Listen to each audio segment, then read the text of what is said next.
My name is Randy Rubenstein, and welcome to the Mastermind Parenting Podcast. At Mastermind Parenting, we're on a mission to support strong-willed kids and the families that love them. You're listening to the Mastermind Parenting Podcast with Randy Rubenstein, and welcome to this week's show. All right, Thanksgiving is upon us. It's here, it's happening, and it can be stressful. It can be stressful. I remember. And so what I really want to do in this episode is sort of like what I did with Halloween. I want to just give you guys some fish dinners, right? That's what I say all the time in my private mastermind. Is the difference with mastermind parenting is we don't just tell you what to do. We teach you how to think differently. And by teaching you how to master your mind and think differently about things, then we're teaching you to fish, because there's like some old proverb: if you feed a person a fish, you feed them a meal. And if you teach them to fish, you feed them for life. And by teaching you how to think differently, we teach you to fish.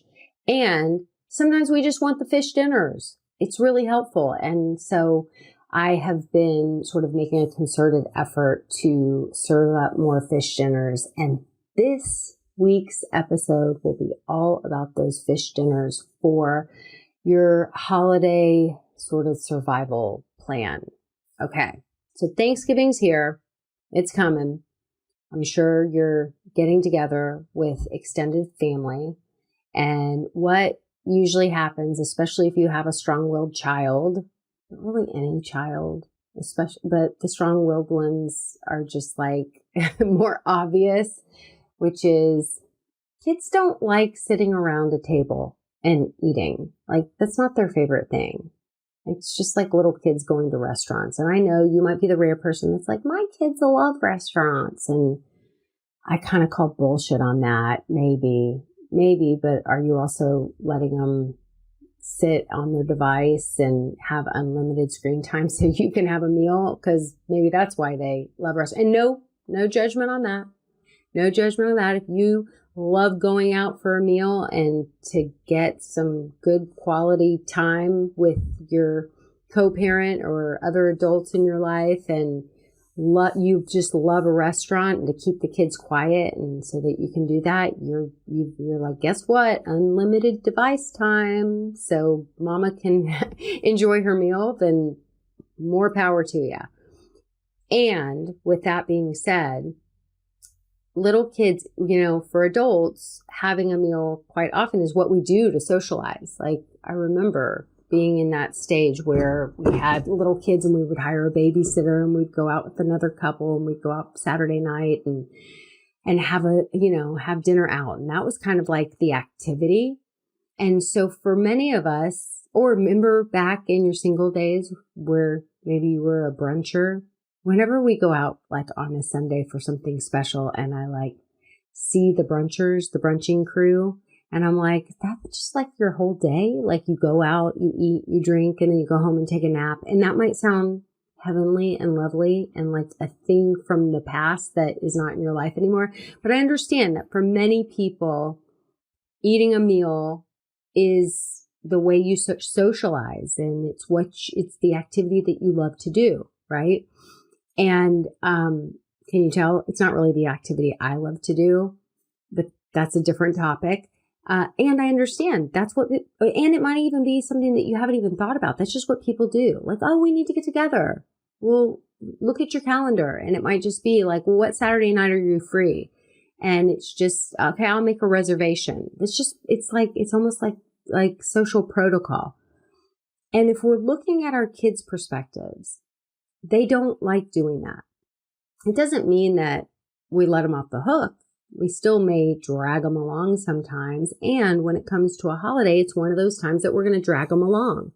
But I just want you to have realistic expectations and understand that this is not what most kids would choose to do. And I understand that it's part of the deal, right? We sit around the Thanksgiving table, we eat. So that, just even understanding that is going to change the way you think about it a little bit. Okay. And therefore you could set yourself up for success.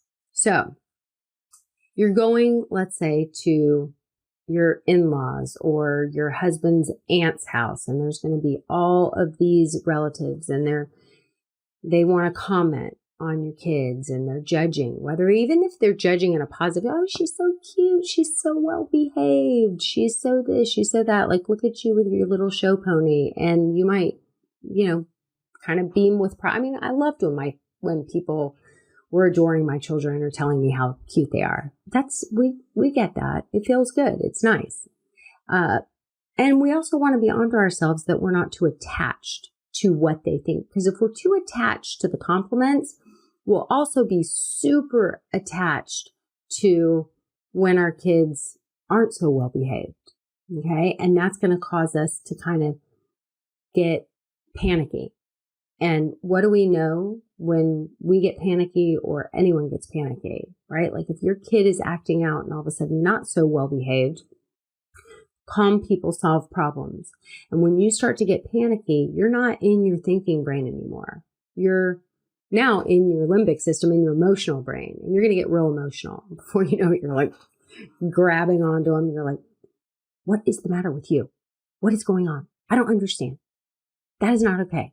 That is unacceptable behavior. Blah, blah, blah, blah, blah, blah, blah. And you know what that reactive way of handling things is going to do? It's just going to make your kid misbehave more or start crying and then have a meltdown. And it's just no fun. It's just no fun. So I want you to think of sitting around a holiday table, going to the holiday things. If you have kids, especially little kids.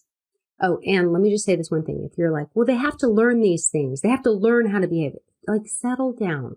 Of course they do. And they will. And you know how they learn these things? By you being that kind of pack leader who makes it a positive experience. So we want to set your expectations realistically. The kids don't want to be there. Maybe they want to be running around with their cousins or having some fun, but they don't want to be sitting at the table. So let's just be realistic about it, and let's set everyone up for success. So one of the things I loved to do when my kids were little and we were going to the extended family's houses for the holidays is I didn't really want to be there so much. It was fine, but it wasn't like something I was looking forward to. So I used it as what I call a pet time, present engaged time with my kids. And I remember there was this one house in this aunt of my husband who my kids still talk about her house. And she lived we live in Houston. She lived on this bayou, on Buffalo Bayou, and she had this super cool backyard that they called the forest. And they're like, oh, remember the aunt with the house with the forest? And they loved going over there because they loved exploring in the forest. And so it would take my kids maybe a minute or two or 60 to warm up. So we'd get over to the house with the forest. I didn't really want to be hanging out with and making chit chat conversation. Frankly, small talk exhausts me. Even though I am a total extrovert, I'm like a picky extrovert and I don't want to have small talk. So I'd had enough small talk with these people over the years that I knew that it was not going to be something that energized me. So I just decided to make at least the first hour of being there present engaged time with my kids, where I was just focused on them. So we'd get over there and I'd be like, you want to go explore the forest? Should we go check it out? And I would just go and hold their hands and explore with them. No relative is ever going to judge or say anything about you for spending too much time with your children. When your children, if they see happy children delighting in the landscape, mom and child laughing, enjoying each other, no one ever is judging that in a negative way. So there you go. So your kids they want to be with you anyway. You're allowing them to warm up in the way that they need to warm up. And you're just kind of focused on them. You're making sure they're comfortable. You're you're checking it out, seeing what there is to do, seeing what might interest them. If you're somewhere where you don't have a relative with a cool forest to explore, and you know your kids are going to be bored, and you're not sure there's going to be anything for them to do, and maybe there's not kids their age that they want to play with, or kids their age that they, necessarily are interested in, be prepared and bring a bag with a few things for them to do. Go to the dollar store, pick up a couple of things for them and for the other kids, just in case. So you bring that bag in. It's like a restaurant bag, right? Whenever I went to restaurants, like I had the restaurant bag, and they were things that only got played with at the restaurant, or, activities and mazes and different things. And it was just like something that lived in my car. It's a great hack that you can use not just at the holidays, but anytime. So bring over a little bag with some activities, just so you can be sure. Get them set up. Make sure they're happy. Sit with them for a little bit. Give them your full attention. It also lets you off the hook of making the small talk with the rando relatives. So present engaged time. Use that holiday table that you don't really want to be at as present engaged time. Now, let's say you're hosting the holiday and everyone's coming to you and you're worried about your kids' behavior. That's when you are going to talk about it ahead of time and let them be involved. They're going to help set the table. They're going to make some decorations. Like, let them take some ownership. Make sure they're sitting, you've got a kid next to you and your spouse has a kid next to them, and include them. Have a ritual or an activity that you can talk about, have a little conversation starter. If you have kids that are performers, let them perform a little Thanksgiving skit. Just bring some pack leadership and a plan. Don't just wait for things to go sideways and then be in your emotional brain and think that you're going to be able to solve the problem, because you're not. Be that calm person that solves problems ahead of time. So then there are no problems. Okay. So using the holiday time as connecting pet time with your children, and you're going to feel so good about it. You're going to be like, and look, and of course you're going to hear, gosh, your kids are so well behaved. Oh my gosh, y'all are so cute together, blah, blah, blah, blah, blah. And you're human. That's going to feel good. And so just allow it to feel good, and don't have too much attachment to it. Just know, like, I did it.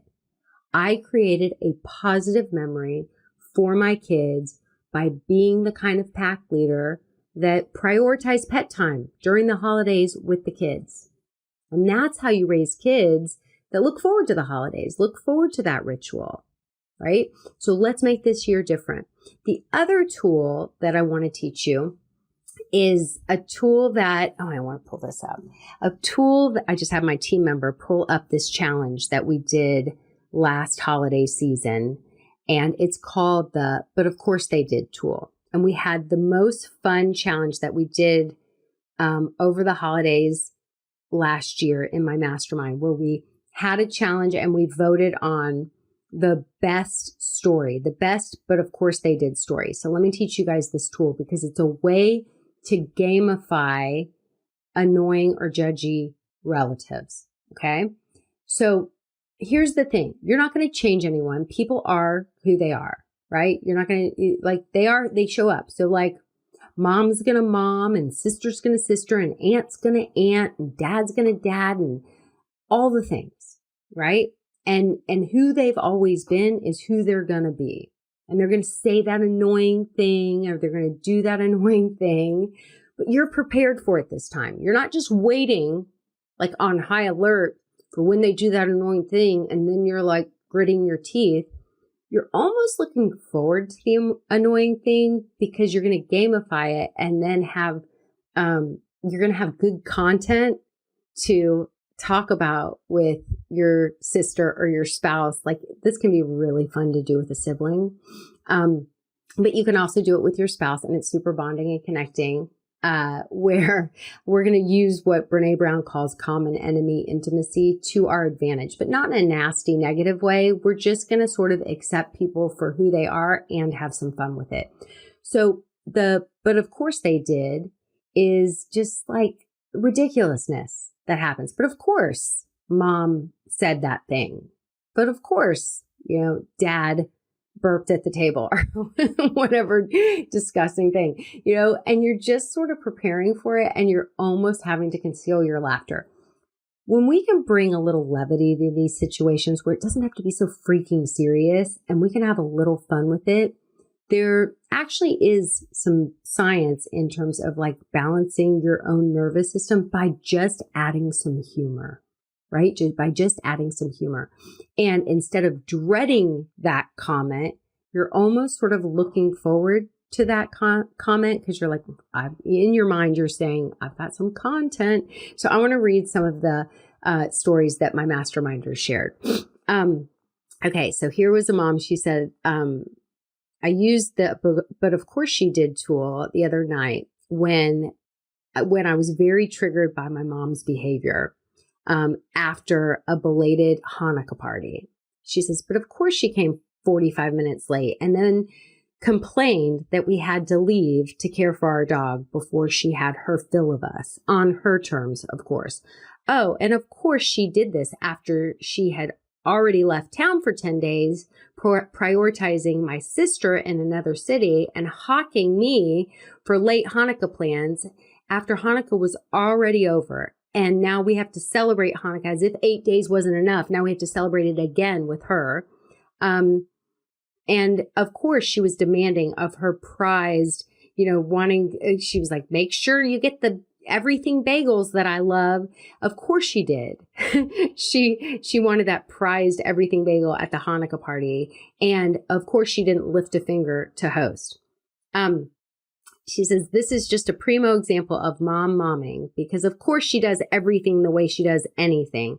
She has a lot in common with her precious everything bagel that was prepared and baked by others. She wants it all without requiring any actual effort from herself. She just shows up and expects everyone to enjoy her on her terms. But some of us prefer simple sesame. It's always consistent. Some of us just prefer a simple sesame bagel. It's always consistent and delicious. So it's a funny way of kind of gamifying annoying behavior by bringing a little humor. Okay, this was the winner. Okay, this is such a good one. One mom said, during an evening fire pit, my mother-in-law pushed on a flaming log to stoke the fire, and it fell out of the fire pit, which caused a bunch of hot ashes and coals to spill all over the patio. My sister-in-law screams, "Oh my God, Mom, what are you doing?" My mother-in-law casually puts flaming log back onto the fire pit, and someone points out that her shoes are on fire. I look over and I see that my mother-in-law is wearing my indoor slippers outside. She shrugs and lightly stomps to put out the embers. She then walks into our house wearing the slippers that have giant pieces of blackened charcoal melted into the bottom of the slippers. Of course, she did not acknowledge nor apologize for wearing my indoor shoes outside, melting the bottoms, and then bringing charcoal melted shoes into the house onto the family room carpet. Of course, she wore my slippers outside without asking, and of course, she shrugged and blew it off when they melted and were ruined. And of course, she did not apologize nor offer to replace my awesome favorite slippers. Of course, she did. She was the winner. So yeah, so then here was another one. Okay. So mom says, so my parents downsized to a house in which my son, my husband, and I share a room when we visit. They gave away the crib we bought for our daughter. So we had to take our son's bed out of the room for our daughter to use. My mom was very excited about him sleeping on the floor on a pallet. We're there for a full week, and her son's now having to sleep on the floor. I decided to order him an air mattress. He has asthma and a sinus infection, and that's a long time to sleep on a floor.